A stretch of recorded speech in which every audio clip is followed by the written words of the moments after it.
nasa laban ng iyong buhay, huwag ka daw bibitaw. Do not give up.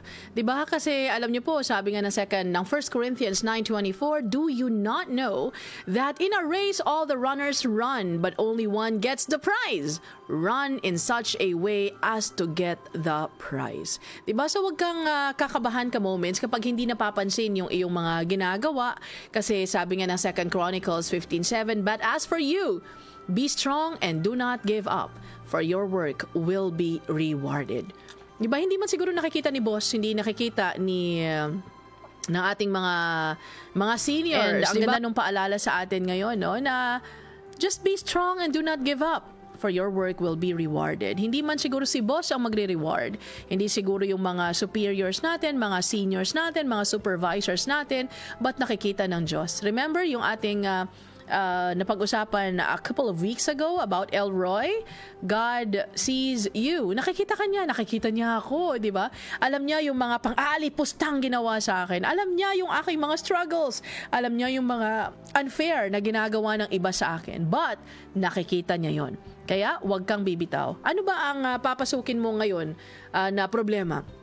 Siguro pagpunta mo sa opisina, makikita mo na naman yung mga taong naninira sa'yo, ginagawa mo naman ang tama. Alam nyo, sa totoo lang, as long as you do what is right in the sight of God, kahit nasiraan ka man ng iba, if the Lord will not allow it to happen, it will not happen.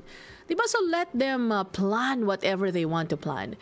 Diba, Ate Joy Dayaday, na nakikinig ngayon, get well soon, Ate Joy. And diba, naalala mo before, Ate Joy, no? Ito yung mga pinag-uusapan natin. Alam niyo po mga ka-moments, maraming mga evil people around us. Kahit na ikaw ay nasa isang simbahan, napapalibutan ng mga Kristiyano. Sino ang nagsisiraan? Tayo-tayo lang din. Diba? Sa opisina natin, sa pamilya natin, wag na tayong lumayo sa mga pamilya natin. Sino ang nag-aagawan ng mga yaman? Tayo-tayo lang din. Sino ang nagsisiraan so that ako yung maging favorite ni Daddy? Tayo-tayo lang din.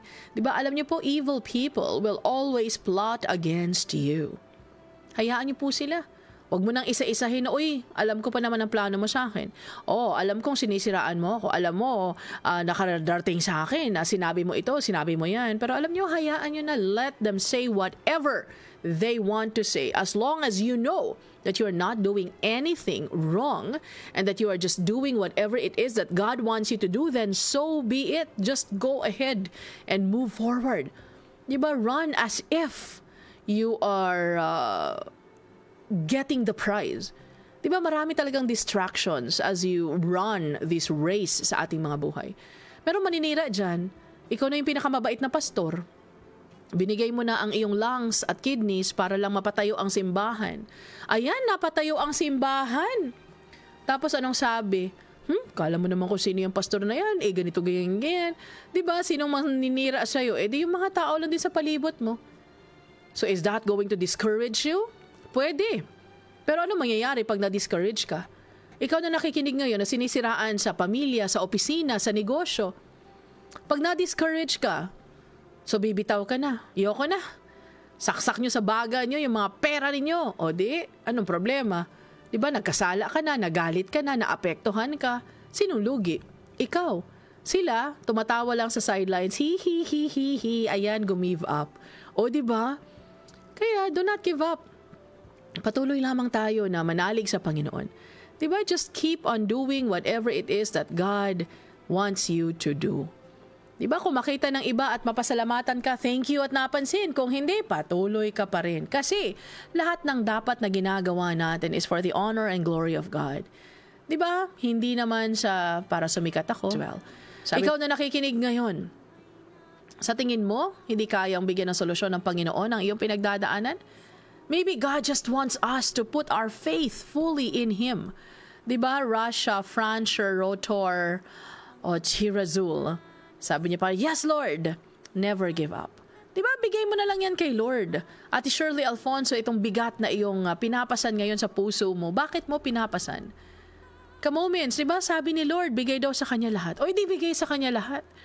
Diba, yung mga sakit ng puso natin, yung mga asawa natin na feeling natin walang kwenta, yung mga anak natin na napaka-rebellious, yung ating mga, kung ano-ano.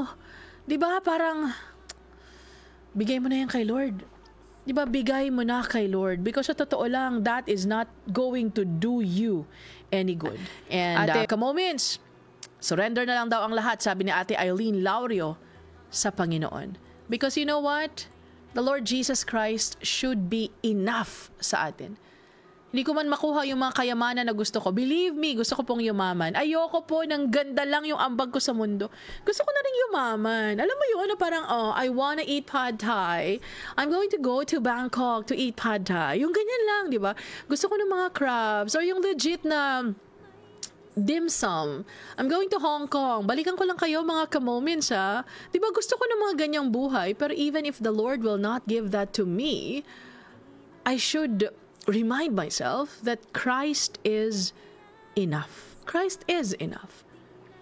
Bumalik man ang pagmamahal ng asawa mo sa iyo or hindi, God is enough.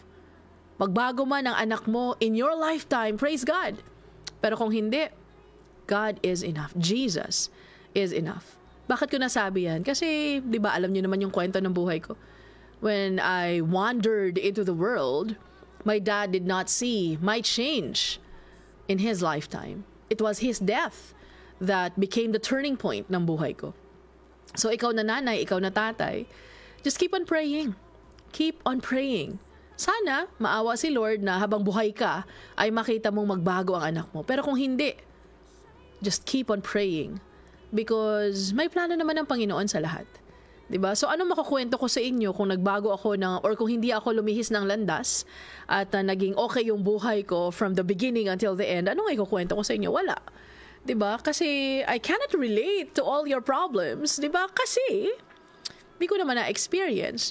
Diba? Buti na lang talaga na even yung mga kapalpakan natin, God can use for His honor and for His glory.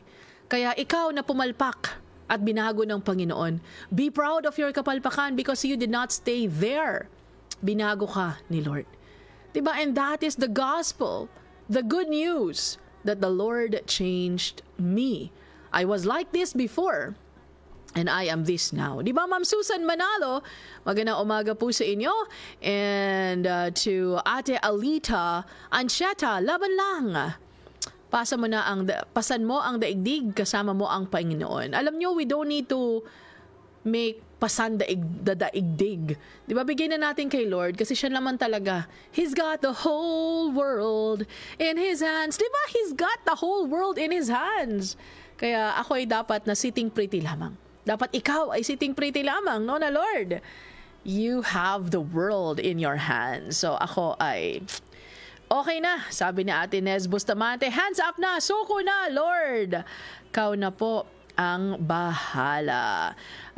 Sabi pa ni Ate Vilma, naririnig ka. Pero pag kinakausap mo ng masinsinan si Lord, mararamdaman mo na lang ang sagot niya. Totoo, di ba? Kaya Christ is enough. And magbago man ang asawa or hindi, bumalik man ang ating mga anak or hindi, malugi ang negosyo or hindi, magka-cancer man tayo or hindi, magka-dialysis man tayo or hindi, si Kristo ay sapat sa atin. Ate Neats Hipe, been praying for Kuya Boy, no? And Ate Ann, especially sa sudden na pagpanaw at pag-uwi ni Dap-Dap kay Lord.